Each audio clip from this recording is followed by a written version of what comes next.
Delta states, Delta, every youth of Delta should listen to this.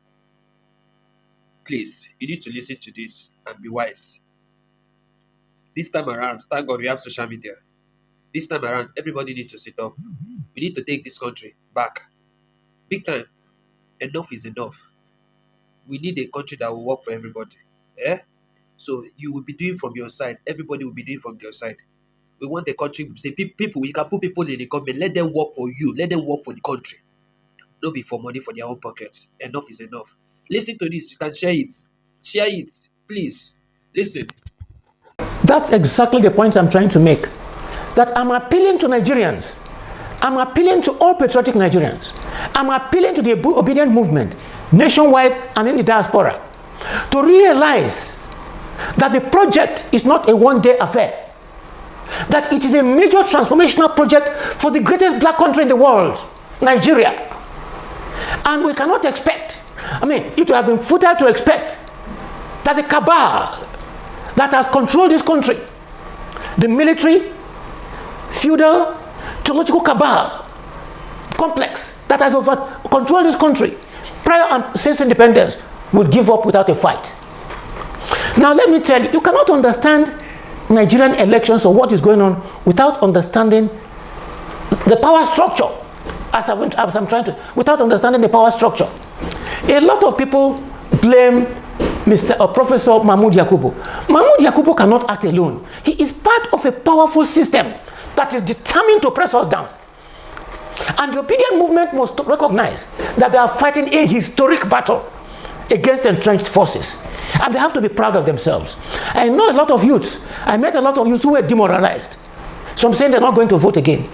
And I've been trying at my individual level to try to encourage them. And I want to use this opportunity to appeal most fervently to the obedience wherever they may be, to recognize their historic role in transforming the greatest black country in the world, and therefore in transforming Africa, and therefore in transforming the black world, in coming out to consolidate. Because if they couldn't come out on March 11, they will be given a free hand. Already I'm aware that the cabal, the APC, PDP cabal, are coming out like wounded lions with tons of money to try to buy up the obedience. And I understand some of this cabal are already courting, wooing the obedience to come to their side. No obedient one should fall for these tactics. My brother, you dey hear no collect money. Even if they give you million, no collect them, because as they collect that money, they sell your future, they sell other people too. You know, say you go collect money, but you no go reach other people. And so please, no collect that money. That money no go help you. That money can never take you anywhere. No collect that money. What we want is a better Nigeria. Please, APC, PDP, they give you money, chop am, vote for who you want vote for. Okay? They watch. They are incapable of being reformed. They cannot be reformed. Well, if you permit me to take Delta State as an example. Take Delta State as an example. For the past 24 years, one party has been in power. And the party is known for profligacy, mismanagement of public resources. At the present time, Delta State is owing about 272 billion by their own admission, naira. In spite of billions of dollars that come from federal 13% derivation, federal allocation, and other internally generated revenue. Giving prudent management that is oriented to the development of the state and is oriented to the welfare of the society. Delta State should be a Dubai by now, where people from other parts of Africa come to invest and to see the progress, the meaning of development. But where is the development? Look at Asaba. Narrow streets, alleyways, tag, misdevelopment. Look at Asaba. There is nothing. There's nothing to show about Asaba, a state capital. After so many years of being a state capital, you tie one street, 2 cars cannot pass. Apart from NBC Road. All administrations have been in on NBC Road. Tell me the other road that is in Asaba. What are the facilities in Asaba after all these years? So okay, let me give give you another example. In addition, or apart from gross mismanagement of public funds, sharing of money as a philosophy, there has been a lot of complaints by indigenes about aliens, headsmen from where nobody knows where, attacking innocent villagers, killing people, destroying farms. And I think I listened to an interview recently where a member of the House of Assembly, or a former member of the House of Assembly, Honorable Levansi Wuri, I don't have access to the governor, so I have not complained to him, but I did. I will tell you what I did. Complained that he had gone to the governor several times to come to their aid in Etiop East and other parts of Delta Central, and the governor did nothing. How can you have that kind of governor? How can that call himself a governor of a state where aliens will come, attack your state, kill your people, and you keep quiet?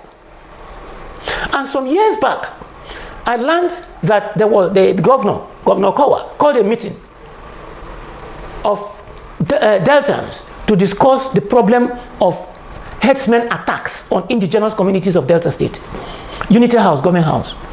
And I went. I don't go there because I felt strongly concerned. And I went with I won't call it a petition, a write-up detailing my information, the information at my disposal, and making recommendations. At the meeting at Government House, traditional rulers were allowed to speak. Arewa community was allowed to speak. Religious leaders were allowed to speak.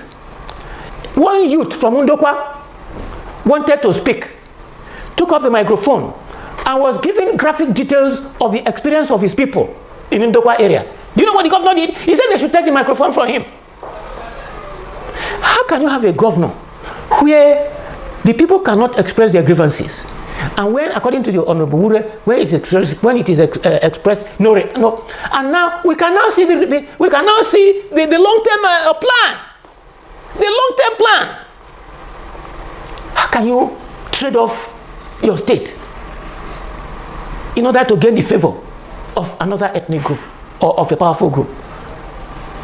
These are issues that go. This is even worse than stealing, than mismanagement of public funds. I never got a response. I never got a reply to my letter to the governor. So given this, I cannot see how any patriotic citizen of Delta State, how any patriotic indigene of Delta State who wishes to defend his community can vote for PDP, can allow himself to be bought by PDP in the March 11 election. I cannot imagine that. The same thing goes for the APC. That's why I said they have the same party. They have the same brand. I think I can remember at the peak of the headsmen, one of the problems of the APC, why the APC is worse than the PDP. The PDP was mainly interested in looting. They were not interested. I don't think they were interested in taking over our land. That is why the APC is worse than the PDP. Sometime in 2018, Special Advisor to President Muhammadu Buhari on Media and Public Relations, Mr. Femi Adesina, went on AIT and was asked a question about Fulani herdsmen taking over ancestral land in parts of Nigeria, including the Southwest. You know what he said? He said, ancestral attachment? What will you gain if you are killed? In my own words now. That's the summary of it. Is it not better for you to hand over your land than to be killed? That was not the end. A few months later, at a 2-day seminar organized in Abuja by two of the twin publications of Asiwaju Bola Ahmed Tinubu, TVC and The Nation, his representative, quoting him, recommended to the federal government that, quote, unoccupied, isolated land can be taken over by the federal government and given to herdsmen to graze their cows. This elicited strong response from the late Publicity Secretary of Afenifere, Yinka Odumaki, who responded to him that Yoruba people have decided that they were not going to give an inch of their land to Fulani herdsmen. Now, APC, represented by Omo Agege, belongs to the same brand. This is apart from the fact that the principal demand of the Yoruba nation prior to their pact with President Muhammadu Buhari was political restructuring. And it was number 1 in the APC manifesto. They ignored it. Nigeria has no hope under APC and PDP. And I don't see how any responsible, I'm sorry that most Nigerian youths do not have a sense of history. Do not have a sense of some of these things that transpired, even in the recent past. And most of these Nigerian youths, at least, these issues that I've mentioned now, Google them. They're in the public domain. And take a decision whether you will hand over your faith in Delta State to this category of people.